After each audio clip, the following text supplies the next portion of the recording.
జంతువులు కొవ్వు కలిసిందని చంద్రబాబు నాయుడు గారు, పవన్ కళ్యాణ్ గారు ఎలక్షన్ మూమెంట్ లో విమర్శలు చేశారు. అయితే అది అది జరగలేదని సంతోషపడుతున్నారు. కల్తీ జరిగింది. కల్తీ వేరే రకంగా ఏంది మన ఆయిల్ ఏ ఉంటాయంట కదా, పామాయిల్ అన్నట్టు అవి జరిగినాయి. దానిలో అవి కల్తీ కాదంట, అవి అయితేనే కల్తీ అంట అని ఫీల్ అయిపోతున్నారు.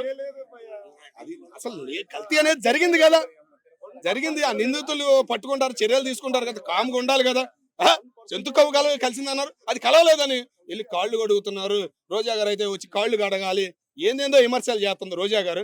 రోజా గారు లాంటి వాళ్ళని జగన్మోహన్ రెడ్డి గారు ఎంత దూరంగా పెడితే ఆ పార్టీకి ఏంటంటే వైఎస్ఆర్ అని చూసావా, వైఎస్ అభిమానులు అన్న, వైఎస్ చేసిన మంచితనం తెలుసు కాబట్టి ఆ పార్టీ పేరు చెడిపోకూడదు అని మేము ఆశపడుతున్నాం. ఇట్లాంటి బూతుల మంత్రుల్ని, ఇలాంటి వాళ్ళని మళ్ళీ రానియకుండా జగన్మోహన్ రెడ్డి గారు చేస్తే ఫ్యూచర్ ఉంది. ఏది 54 కానీ 44 కానీ అని మేము అనుకుంటున్నాం. రీసెంట్ గా శర్మిలా గారు కూడా వచ్చి మాట్లాడారు అన్న, చాలా బాగా మాట్లాడారు.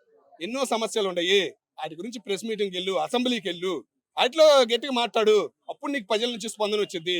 నువ్వు డైరెక్ట్ గా ప్రజల్లోకి వచ్చేస్తే నీ ఫ్యాన్స్ ఉంటారు, నీ అభిమానులు ఉంటారు, ఓట్లేసే వాళ్ళు ఉండరు కదా, వచ్చే 11 సీట్లు కూడా రావు అని ఆమె బాధతో చెప్పింది. అసెంబ్లీలో టైం ఇవ్వట్లేదంటన్నా. ఒకప్పుడు అదే టైంలో ఫస్ట్ క్లాస్, ఇంటర్మీడియట్ లో ఫస్ట్ క్లాస్, డిగ్రీలో ఫస్ట్ క్లాస్, 23 సీట్లు కూడా రాకపోతే నీకు ప్రతిపక్షం ఉండదు అని కళాఖండగా చెప్పింది జగన్మోహన్ రెడ్డి గారు. ఎమ్మెల్యేగా గెలిచి రూపాయి జీతమేనని రీసెంట్ గా తెలిసిందన్న, జీతం కూడా తీసుకోరంట జగన్మోహన్ రెడ్డి గారు. ఆ రూపాయి జీతం తీసుకుని దానికి తగ్గట్టు విలువైన అసెంబ్లీకి వచ్చి 2 నిమిషాలు కాదు ప్రశ్నించు. చంద్రబాబు ఉన్నాడు, వచ్చాడు 4 సార్లు వచ్చాడు, నువ్వు అన్న మాటలని పడ్డాడు, నేను అసెంబ్లీకి అడుగు పెడతానని పందెం కాచి బయటికి వెళ్ళాడు. నువ్వు అట్టాగే గాయి ఒక హీరోతనం ఉండిద్ది కదా.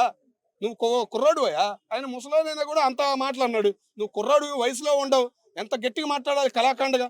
వైఎస్ మాట్లాడి మాటలు విన్నావు అసెంబ్లీలో? అయ్యన్నా విను, పాత అసెంబ్లీ మాటలు విను, వైఎస్ రాజశేఖర రెడ్డి మాట్లాడిన మాటలు విను. ఎంత గౌరవంగా ఉండేది అసెంబ్లీ చూడాలంటే.